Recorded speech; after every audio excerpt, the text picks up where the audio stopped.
अक्सर ये कहा जाता है ना कि जब देश पर कोई आर्थिक संकट आता है तो नेता लोगों को सबसे पहले खुद को मिलने वाली सुख सुविधाओं और भत्तों को त्याग देना चाहिए। क्योंकि आप खुद ही तो कहते हैं कि हम लोग किसी लालचवश नहीं, हम तो जनता की सेवा करने आए हैं।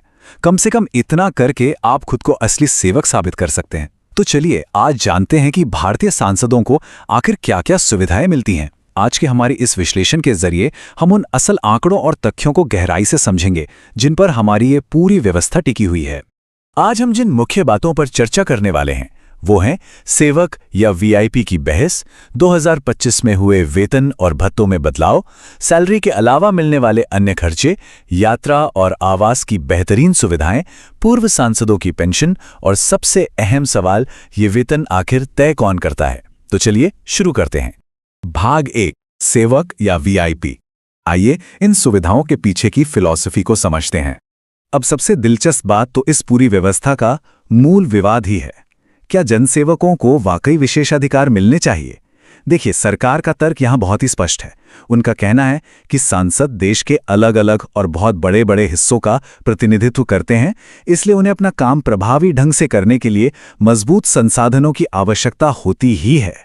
लेकिन दूसरी तरफ आम जनता है जो अक्सर ये सवाल उठाती है कि जनसेवा के नाम पर दी जाने वाली ये भारी भरकम सुविधाएं कहीं एक सेवक को वीआईपी तो नहीं बना रही। भाग 2, 2025 में वेतन और भत्ते। चलिए हालिया आर्थिक बढ़ोतरी पर नजर डालते हैं। तो साल 2025 में हुआ क्या? केंद्र सरकार ने सांसदों के वेतन और भत्तों में लगभग 24% की एक भारी भरकम बढ़ोतरी लागू कर दी। जरा सोचिए, 24%। ये कोई छोटा मोटा आंकड़ा बिल्कुल नहीं है, और सच कहूं तो इसी बड़े उछाल ने हर तरफ सबका ध्यान अपनी ओर खींचा है। अगर हम सीधे मुख्य आंकड़ों पर आएं तो इस बढ़ोतरी के बाद एक सांसद का जो मूल वेतन है यानी बेस सैलरी, वो 1 लाख रुपए से छलांग लगाकर सीधा 1.24 लाख रुपए प्रति माह हो गई है। और बात यहीं खत्म नहीं होती। जब संसद का सत्र चल रहा होता है तो जो दैनिक भत्ता मिलता है उसे भी 2,000 रुपए से बढ़ाकर 2,500 रुपए प्रतिदिन कर दिया गया है। भाग 3, वेतन से आगे अन्य खर्चे। अब देखते हैं दैनिक कार्यों के लिए मिलने वाले फंड्स को। बेस सैलरी और दैनिक भत्ता तो हमने देख लिया, लेकिन आर्थिक सहायता का सिलसिला बस यही नहीं रुकता। असल में एक राष्ट्रीय प्रतिनिधि के तौर पर सांसदों को अपने क्षेत्र में एक तरह का मिनी ऑफिस चलाना होता है। इसे सुचारू रूप से चलाने के लिए 2025 के नए नियमों के तहत उन्हें 87,000 रुपये प्रति माह का संसदीय क्षेत्र भत्ता मिलता है। इसके अलावा 75,000 रुपये हर महीने सिर्फ कार्यालय खर्च के लिए अलग से दिए जाते हैं, ताकि वो अपने स्टाफ को सैलरी दे सकें, स्टेशनरी का खर्च उठा सकें और उनका रोजमर्रा का काम बिना किसी रुकावट के चलता रहे। और अब जो बात हम करने वाले हैं वो उन सुविधाओं की है जो सीधे तौर पे नकद तो नहीं दिखती, लेकिन एक सांसद के रोजाना के खर्चों को लगभग शून्य कर देती हैं। इसमें शामिल हैं कई telephone connections, high speed internet access, free calls की एक बहुत बड़ी संख्या और साथ ही मुफ्त बिजली और पानी का एक निश्चित कोटा। मतलब जो बुनियादी खर्चे एक आम इंसान की जेब ढीली कर देते हैं वो यहां पूरी तरह से कवर किए जाते हैं। भाग 4, यात्रा और आवास सुविधाएं। चलिए समझते हैं एक सांसद के लॉजिस्टिक्स को। अब जाहिर सी बात है, एक सांसद का काम सिर्फ उनके दफ्तर तक तो सीमित रहता नहीं है। उन्हें अपने संसदीय क्षेत्र और राजधानी दिल्ली के बीच लगातार सफर करना ही पड़ता है। इसीलिए सरकार उन्हें दिल्ली में संसद सत्र के दौरान सरकारी आवास मुहैया कराती है। इसके साथ ही उन्हें पूरे देश में कहीं भी आने जाने के लिए मुफ्त या बहुत ही रियायती दरों पर हवाई और रेल यात्रा की सुविधा भी मिलती है। और एक दिलचस्प बात बताऊं, कई मामलों में यात्रा के ये खास लाभ केवल सांसद तक ही सीमित नहीं रहते, बल्कि उनके परिवार के सदस्यों को भी मिलते हैं। भाग 5, पूर्व सांसदों की पेंशन।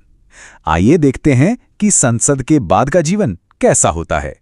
संसद में सेवा करने के आर्थिक लाभ केवल उनके कार्यकाल तक ही सीमित नहीं रहते, पद छोड़ने के लंबे समय बाद भी ये जारी रहते हैं। 2025 के संशोधन के हिस्से के रूप में पूर्व सांसदों यानी जो एक्स एमपीज होते हैं, उनकी मूल मासिक पेंशन को भी बढ़ा दिया गया है। अब ये बेस पेंशन बढ़कर 31,000 रुपये प्रति माह हो गई है। इसके अलावा ये पूरी व्यवस्था एक तरह से राजनीति में लंबा समय बिताने वाले नेताओं को इनाम भी देती है।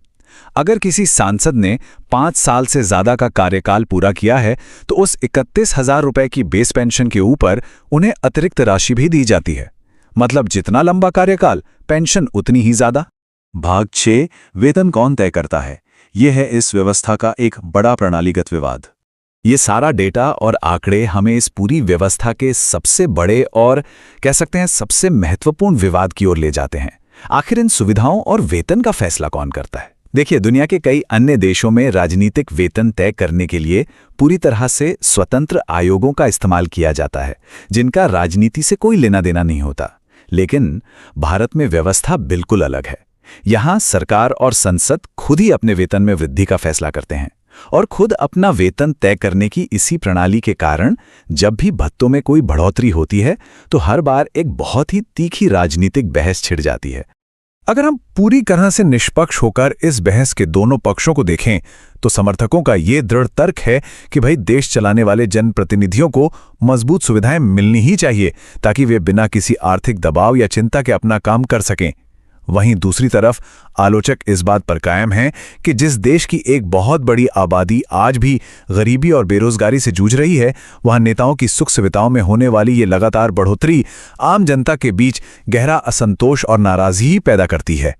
तो इन सभी आंकड़ों और दोनों पक्षों के तर्कों को करीब से देखने के बाद ये वास्तव में सोचने का विषय है, क्या हमारी वर्तमान वेतन प्रणाली जनसेवा के सच्चे स्वरूप को दर्शाती है?